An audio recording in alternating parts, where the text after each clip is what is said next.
मैत्री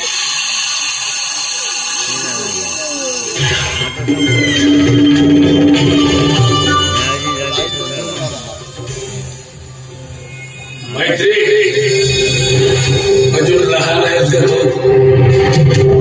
बच्चे आजपर्यंत ज्या संपत्तीवर आम्ही ऐश करत आलोय ती संपत्ती हातची सोडून देऊ.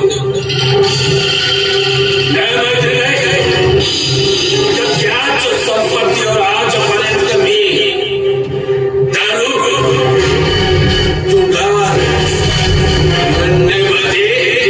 अशा साऱ्या शोधा मी करत आलोय. माझ्या भरवा वैष्णव संपत्ती कमवत गेला आणि तीच संपत्ती मी उधळत गेलोय. अरे खुदा तो सबको बांटता है लेकिन किसको क्या और कितना मिला ये तो अपने अपने किस्मत की बात है बेटा.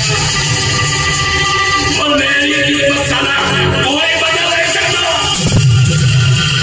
कोई नहीं, क्योंकि मेरी कीमत मैंने खुद बनाई है. आणि माझ्या वाटेच्या दुनियाला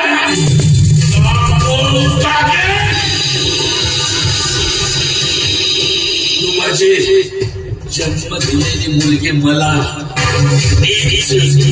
नालायक शंड म्हणालीस ना. आणि म्हणून तुला वाटत असेल की तू या भूचंद राणीला जिंकण्यास म्हणून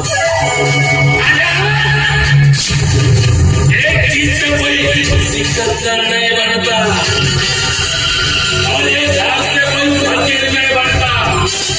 अरे जिंदगी का खेल है बेटा और इस जिंदगी के खेल में अरे हार जीत तो लगी रहती है.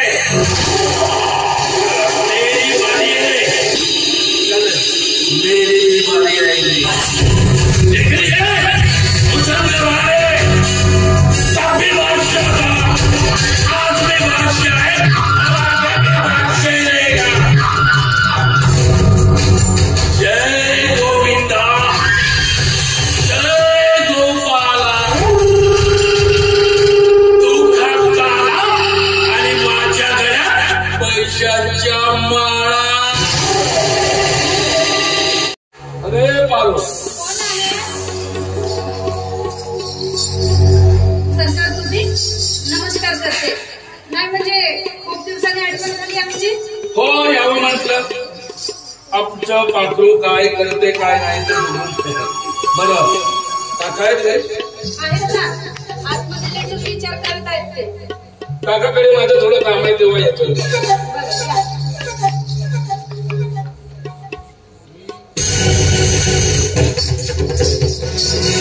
जंग राणे नीच नालायक माणसा. अरे आजही मी तो दिवस विसरलेली नाही की ज्या दिवशी तू माझ्या आईवर बलात्कार करून तिला मोठीवर नेऊन विकला आणि त्या नरकीयांना माझ्या आईला सहन झाले नाही म्हणून माझ्या आईने आत्महत्या केली. आणि त्याच दिवसापासून मी शपथ घेतली आहे की मी माझ्या हाताने त्याचा सर्व नाश करेन आणि ती संधी आज माझ्या हातात चालून आली.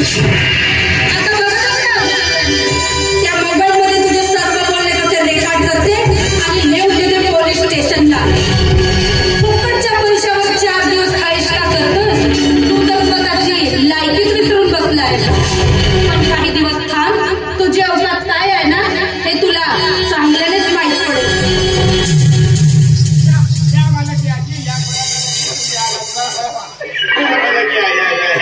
तर अशी आहे गोष्ट म्हणून वळसा आहे आपली गोष्ट. मी सांगितलेलं काम तो आता जातो आणि त्या घोडेश्वरला बोलावं लागतो. पण तेवढा डोळे करून पाहत देतो ना तुझे पैसे. मोठे पैसे आता मला सांगा माझ्या तर हाताला खाच काय येते. काका खरूच झाली असेल. खरूच नाही तर हाताला खाच येते म्हणजे आता इथे माझ्या हातावर पैसे येणार आहेत. पैसे नाही पण कुठून? तर तुमच्या खिशातला म्हणत माझ्या हातावर येण्यासाठी जसं तंतन मला आवाज येते ती. अच्छा म्हणजे काका तुम्हाला हा पैशांची गरज आहे ना. मालक तुम्ही पुरुष नाही आहात.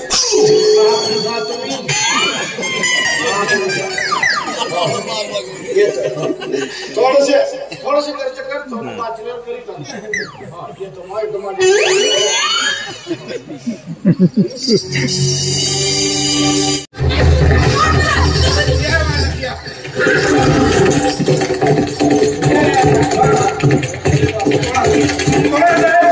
तुम्ही मला घोडेस्वार बरं झालं तुम्ही आला.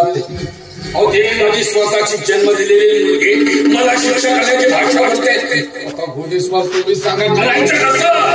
ती आधीपासून तुमच्या विरोधात होती ना मग तुम्ही सावध राहायला नको होतं का? तुम्ही बोलताय ते घोडेस्वार अगदी बरोबर आहे. पण साला त्या शिवाच्या आयुष्यामध्ये ती सुहासिनी आली ना त्याच्या आयुष्याचं काय वाढून झालं त्याचं आयुष्य बदलून गेलंय.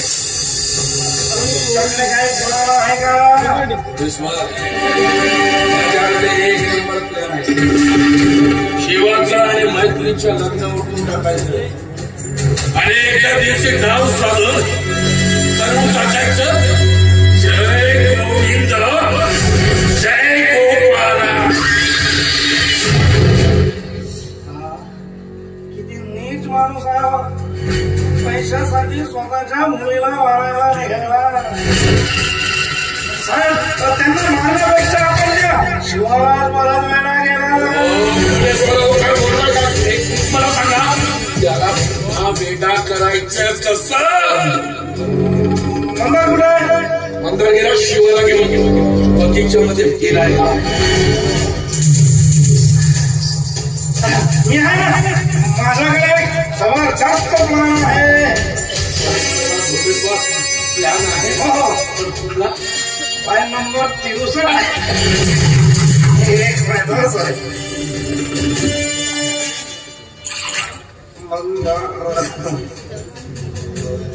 हॅलो मंदार साहेब कुठे?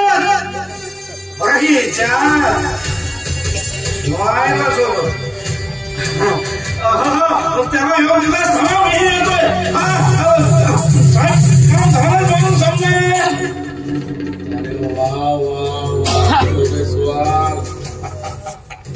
तू जरी घोड्यासारखा चालत असलास पण घोड्यापेक्षा डबल दिमाग लागतो. घोडेस्वार काम जरा लवकरात लवकर झालं पाहिजे.